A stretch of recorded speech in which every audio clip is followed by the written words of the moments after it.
get ready with me. Okay, get ready with me for Pohela Boishakh. আমি এখন রান্না করতে যাব, তো তার আগে একটু শাড়ি পরবো, রেডি হব, খুব সিম্পলি রেডি হব, তারপরে রান্না করব।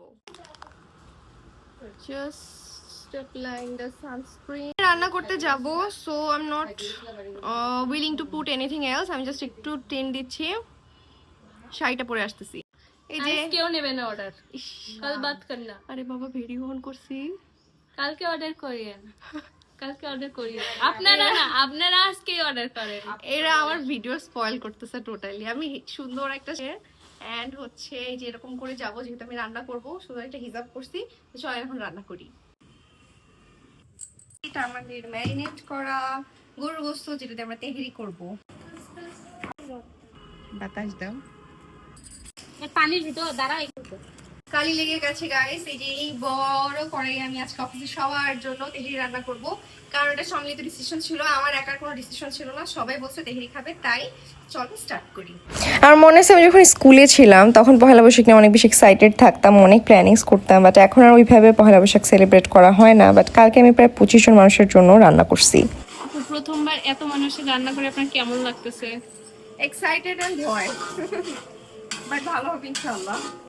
গাইস হচ্ছে লাল লাল হচ্ছে অনেকগুলো।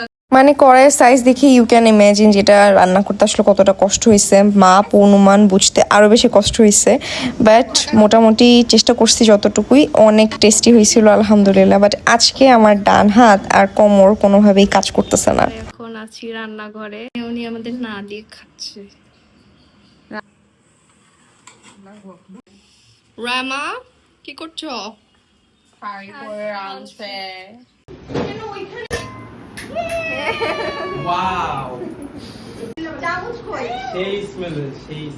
এটা সবার রিয়াকশন ছিল আর কি। অ্যান্ড অ্যাকচুয়ালি আমি এই রিয়াকশনটার জন্য, এই হ্যাপিনেসটার জন্যই হোস্ট হইতে খুব পছন্দ করি। রান্নাবান্না করে সবাইকে খাওয়াইতে আমার বেশ ভালো লাগে। অ্যান্ড এরপরে খাওয়া দাওয়া হলো, আমরা একটু ছবিও তুললাম, খুব সুন্দরভাবে সবাই সহ ছবি তুলছি আর কি।